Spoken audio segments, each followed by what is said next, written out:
इनको अपने साइड में रखना, ये आपको काम आएंगे। जिस बीमारी के लिए आप यहाँ पर मैक्सिमम लोग आए हो, कैंसर, ये बहुत जटिल है, इसको ठीक करना बहुत जटिल है, और जो व्यक्ति संकल्प लेके लग जाता है उसके लिए बहुत सरल है। तो उसमें जो सबसे पहला महत्वपूर्ण जो कार्य है, वो महत्वपूर्ण कार्य है सही चिकित्सक का चुनाव। अगर आपने सही पद्धति और सही चिकित्सक का चुनाव कर लिया तो आपकी 90% काम आसान हो जाएगा।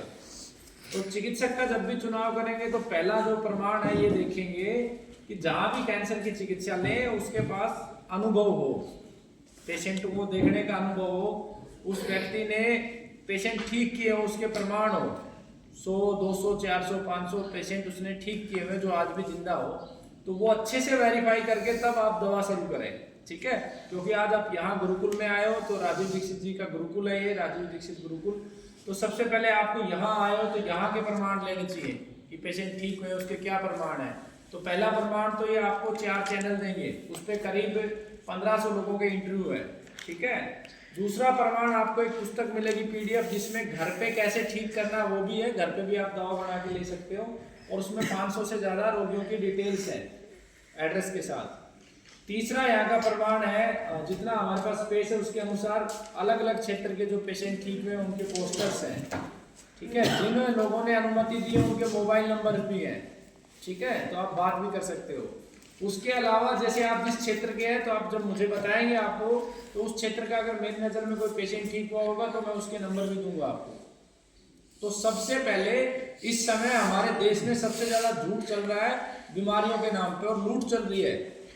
क्यों लूट चल रही है आप देखोगे, छोटी छोटी वीडियो बनाएंगे, किसी पेशेंट को थोड़ा सा आराम आया उसको वीडियो बना दिया और उसका ना एड्रेस दिया ना मोबाइल नंबर दिया और वो वायरल कर दी, उसको स्पॉन्सर कर देते हैं, उस पर पैसा लगा देते हैं, तो वीडियो वायरल होती रहती है और हम लोग ऐसे मूवमेंट करते रहते हैं। ये मैं इसलिए कह रहा हूँ कि अब तक देश में 5 बार, एक दुबई की संस्था है पृथ्वीराज फाउंडेशन, एक जर्मनी की संस्था है, वो भारत के मूल निवासी, वो ऑर्गेनाइज करते हैं कि सच पता चले किस वैद्य ने कितने ठीक किए। तो 5 बार प्रतियोगिता हुई है और पूरे देश में उसके निमंत्रण दिए जाते हैं। अगली प्रतियोगिता जो है अभी 26 और 27 जनवरी को नरसिंहपुर जिले में बरमान में है। तो उसके अंदर 1-1 करोड़ रुपए के पुरस्कार है, जिन्होंने भी 2000 से ज्यादा ठीक करे हैं, 1000 जिन्होंने ठीक किए उनके 11-11 लाख रुपए के पुरस्कार हैं। तो अभी तक कोई उन पुरस्कारों को लेने के लिए बड़ी बड़ी संस्थाएं, बड़े बड़े हॉस्पिटल है, आज तक कोई आया नहीं है। किसी के 2 ठीक हुए हैं, किसी के 3, किसी का 1, किसी का 5, किसी का 10। यानी कि जो ये चल रहा है बहुत बड़ा फेक और बेवकूफ बनाने वाला कार्य चल रहा है। एलोपैथी जो है वो बिल्कुल स्टैंडर्ड है, उसका रिजल्ट बिल्कुल साफ है कि भाई कीमो लगवाओ, रेडिएशन लगाओ, एक बार होगा ठीक, फिर दोबारा हो जाता है, उनका सेम पैटर्न है। लेकिन बाकी जो पद्धतियां हैं उसमें इस समय बहुत ज़्यादा झूठ बोला जा रहा है। तो सबसे पहले चिकित्सक का सही चुनाव करो।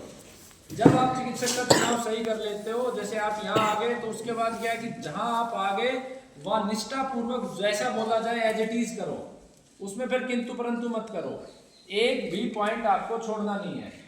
तो यहाँ के लिए जो सबसे महत्वपूर्ण है, सबसे पहले आपको पहला जो आपका महत्वपूर्ण कार्य है, उस विंडो पे जब आप बैठ रहे हो तो आपको वो 4-5 चैनल्स देंगे, सब्सक्राइब करके देंगे, कुछ 21-22 वीडियोस देंगे।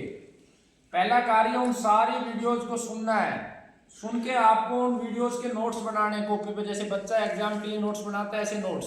कैसे नोट्स बनाएंगे, सब्जी कौन कौन सी खानी है, ज़्यादा सब्जी कौन सी खानी है, अनाज कौन सा खाना है, किस समय खाना है, कितना खाना है, वो सब नोट्स में है। उसके अंदर अलग अलग पॉइंट्स हैं कि कौन सी चीज़ों से हमारे शरीर की सूक्ष्म एनर्जी बढ़ती है, कौन सी चीज़ों से हमारा शरीर मजबूत होता है, वो सब लिखने हैं और उनको लिखने के बाद 2 बार पढ़ के उनको लागू करना है। ये दूसरा कार्य है। जब ये दूसरा कार्य आप लागू कर लोगे तो आपका काफ़ी हद तक कार्य आसान हो जाएगा और आप ठीक होने की प्रक्रिया में आगे बढ़ जाओगे। तीसरा जो कार्य आपको करना है, उस जो वीडियो में 21 में बताया उसमें क्या है, सबसे पहले खाने का, दवा लेने की विधि, फिर परहेज क्या नहीं खाना है, उसके बाद कैंसर हो क्यों रहा है, किस वजह से, वो अपनी जिंदगी से हटाना है, उसके बाद आपको योग प्राणायाम कौन से करने हैं उसके बारे में, उसके बाद आपके शरीर की सूक्ष्म एनर्जी कैसे बढ़ानी है उसके बारे में, तो वो आपका एक कार्य हो जाएगा। उसके बाद आपको सही समय पे सही निर्णय लेना है। जरूरी नहीं है कि हर एक पेशेंट यहाँ ठीक होता है। हमने 2 महीने 2.5 महीने देखा पेशेंट को कि पेशेंट को रिकवरी आ रही है, ठीक स्पीड में जा रहा है, ठीक है, पेशेंट अगर 4th स्टेज का है, ट्यूमर बहुत बड़ा है, एक बार हम देखते हैं कितना रिड्यूस हो रहा है, नहीं रिड्यूस हो रहा है तो सही टाइम पे आपको मेरे से डिस्कस करना है कि हमें सर्जरी के लिए जाना है, तो हमें सर्जरी करवानी है, मतलब सही समय पे हमें सही निर्णय। तो उसके लिए क्या जरूरी है कि आपका और हमारा इंटरेक्शन हो।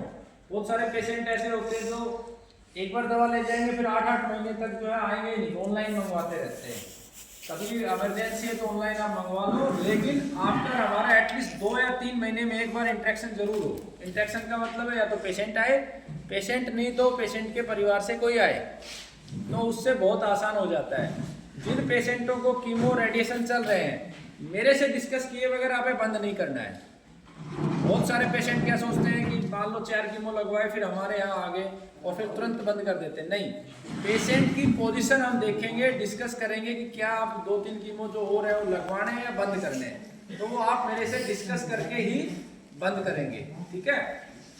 अंत में बस आपको इतना कह रहा हूँ कि ये जो गुरुकुल है ये भाई राजीव दीक्षित जी की प्रेरणा से और बाबा जयराम दास जी के आशीर्वाद से चल रहा है, और अब तक 4 बार जितनी भी प्रतियोगिताएं हुई सभी में कैंसर के रोगियों को, सबसे अधिक रोगियों को ठीक करने का पुरस्कार परमात्मा की कृपा से, परमात्मा के द्वारा ही संभव हुआ है। अभी 24 दिसंबर को लेटेस्ट कुंभ का सम्मेलन था जिसमें पूरे भारत से 11,000 से ज्यादा वैद्य आए हुए थे। वहां भी जो उनका एक्सपो था उसके अंदर सबसे ज्यादा जो कैंसर के ठीक हुए केस डिस्प्ले थे वो इसी गुरुकुल के थे। भले ये छोटी सी जगह है, हम पेशेंट से बहुत ज़्यादा ना चार्ज करते हैं, जो कॉस्ट आती है प्लस जो यहाँ के एक्सपेंडिचर है वो सब मिला के आपसे लेते हैं। कोई पेशेंट अगर गरीब भी है, जिसके पास आर्थिक स्थिति अच्छी नहीं है, दवा नहीं खरीद सकता है, तो वो किसी भी व्यक्ति को यहाँ छोड़ दे श्रमदान के लिए, हम उससे गौशाला का कार्य करवा लेंगे, सफाई की व्यवस्था है हमारी ऐसी ढीली डाली है, उसमें हम सहयोग ले सकते हैं, तो और फ्री दवा लेके जाए। घर में कोई नहीं है, मान लो 2 ही लोग हैं, वही बीमार हैं, बुजुर्ग है, कोई श्रमदान करने के लिए भी नहीं है, तो वो निःशुल्क दवा भी लेके जा सकता है, ठीक है। और जो चाहता है कि भाई मुझे ये सीखना है, मुझे घर पे ही बनाना है, तो उसमें पुस्तक आपको जो दी जाएगी PDF, उस पुस्तक को आप पढ़ोगे तो उसमें कुछ भी छुपा हुआ नहीं है। कौन सी दवा कैसे बन रही है, किस प्रकार के कैंसर के रोगी को क्या लेना है, सब उसमें पद्धति लिखी हुई है, तो आप घर पे भी बना सकते हो। और जो इस विषय में सहयोग करना चाहता है, जो चाहता है कि संसार में किसी को कैंसर ना हो, क्योंकि इस समय जिस तेजी से कैंसर फैल रहा है, आने वाले समय में हर घर में 2-2, 3-3 कैंसर रोगी होंगे। क्यों होंगे? क्योंकि हमारे शरीर का आधार क्या है? हमारे शरीर का सबसे बड़ा आधार है जल, लगभग 72% जल है। तो जल हमारा दूषित हो गया। कैसे दूषित हो गया? कि जो यूरिया DAP हम डाल रहे हैं मिट्टी में, वो रिस के नीचे जा रहा है और जमीन का ही पानी हम ले रहे हैं। दूसरा, जितनी फैक्ट्रियां और जितना वेस्टेज है वो सारा का सारा अंदर डंप कर रही है। जितने हम पेंट्स कर रहे हैं उनका जो भी केमिकल्स है वो अंदर डंप कर रहे हैं, तो वही पानी हम ले रहे हैं। दूसरा फिर वायु है हमारा आधार। वायु हमारी दूषित हो चुकी है। क्यों हो चुकी है? इतना पोल्यूशन हो गया, देश बिना का प्लास्टिक जल रहा है, उससे पोल्यूशन हो रहा है, फैक्ट्रियों का पोल्यूशन, तो वहां भी वो दोष आ गया है। स्प्रे कर रहे हैं हम हवा में, तो वहां दूषित हो गया। तीसरा, पृथ्वी तत्व है जहां से हम भोजन लेते हैं, यूरिया DAP केमिकल्स डाल के, हाइब्रिड बीज डाल के भोजन हमारा बिगड़ चुका है। तो लगभग हमारे आसपास सब कुछ दूषित हो चुका है। तो ऐसी परिस्थिति में ये हमारे आने वाली पीढ़ियों को बचाने की लड़ाई है। ये कोई छोटी लड़ाई नहीं है। जैसे हम अपने बच्चों के लिए फ्लैट बना के जाते हैं, जैसे हम अपने बच्चों के लिए मकान बना के जाते हैं, जैसे बच्चों के लिए गाड़ी, गहने, पैसे बैंकों में जमा करते हैं, उससे कई गुना ज्यादा ये जरूरी है कि हम हमारे आने वाली पीढ़ी के लिए वातावरण बचा के जाएं, ताकि वो जिंदा रह सके। नहीं तो गीता जी में भगवान कृष्ण ने कहा कि मनुष्य कुत्ते की मौत मरेगा। उसका अर्थ क्या है? उसका अर्थ यही है कि 30-30, 35-35, 40 साल में इंसान जाएगा। तो जो सबसे महत्वपूर्ण है उस विषय में भी हमें समय लगाना चाहिए हमारी आने वाली पीढ़ी के लिए। हम कैसे कर सकते हैं? हम पेड़ों की संख्या करें, ज्यादा से ज्यादा पेड़ लगाएं। हम जो बिना केमिकल की खेती को करें, अगर हमारे पास जमीन है तो आप देखो, अगर आप 6 रोटी की जगह 4 भी खाओगे तो भी आपके शरीर में फर्क नहीं आएगा। ऐसे बहुत सारे उदाहरण हैं जो बहुत कम भोजन में भी सरवाइव करते हैं। जैसे एक महाराज जी है, प्रेमानंद महाराज जी, आप लोगों ने सुना भी होगा। उनके पास एक रेसलर रहता है, वो मात्र 3-4 रोटी खा के, पहले इतनी खा रहा था, 3-4 रोटी खा के भी चल ही रहा है ईश्वर की कृपा से। तो हमें हमारे आने वाली पीढ़ी को शुद्ध जल देना है, ये हमारा संकल्प होना चाहिए। पैसे से पहले हमें हमारे बच्चों के लिए शुद्ध जल देना है, हमें अब हमारी आने वाले बच्चों के लिए शुद्ध वायु देनी है, शुद्ध मिट्टी देनी है, पेड़ पौधे देने, तभी तो वो जिंदा रहेंगे। हमने पैसा तो जोड़ दिया लेकिन उनको कैंसर हो गया, वो पैसा वहां खर्च हो गया, वो खत्म भी हो गए, तो क्या फायदा है। तो ये संकल्प हमें लेना है। और गुरुकुल हर बार पेड़ पौधे भी लगाता है। अभी फरवरी में भी योजना है, ईश्वर की कृपा हुई तो अभी पीछे हमने एक वर्ल्ड रिकॉर्ड बनाया था 1111 त्रिवेणी लगाने का। अब दोबारा से प्रभु की अगर कृपा हुई तो करवाने वाला वही है, करने वाला वही है, तो 1313 त्रिवेणी लगाएंगे। तो उसमें भी आप सहयोग कर सकते हो, श्रमदान कर सकते हो, पेड़ लगा सकते हो। जब तक आप पेड़ पौधों को नहीं समझोगे, प्रकृति को नहीं समझोगे, परमात्मा के नजदीक नहीं जाओगे, ईश्वर को नहीं समझोगे, ईश्वर के मार्ग पे नहीं चलोगे, तब तक ऐसी गंभीर बीमारियां ठीक नहीं होती हैं। तो सबसे पहले हमें ईश्वर का रास्ता समझना है। ईश्वर का रास्ता सीधा सीधा एक संदेश है कि 5 तत्वों से सृष्टि बनी है, जल, जमीन, आकाश, अग्नि, वायु। और सृष्टि के जितने भी सांस लेने वाले जीव हैं, जिनमें भी प्राण है, वो सब इन्हीं 5 चीजों से बने हैं। या जितने लोग बैठे हैं सब में वही 5 तत्व है, पेड़ों में भी वही 5 तत्व है, पक्षियों में भी वही 5 तत्व है।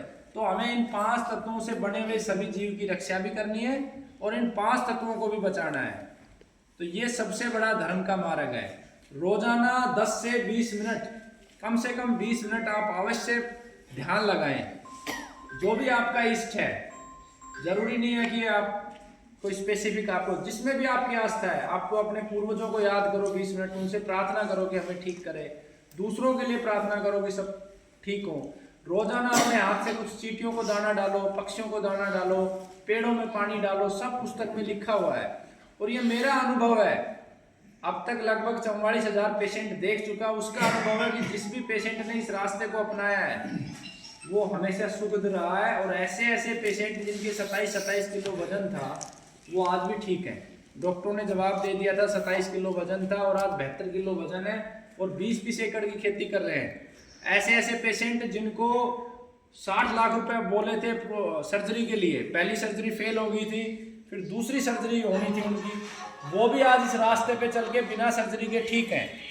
तो आप लोग भी ठीक हो सकते हैं। प्रभु से प्रार्थना करता हूँ, परमात्मा से, कि आप जितने लोग आए हो सब ठीक होके जाएं, बशर्ते कि आप इस रास्ते पे चले और एक एक बात का पालन करें।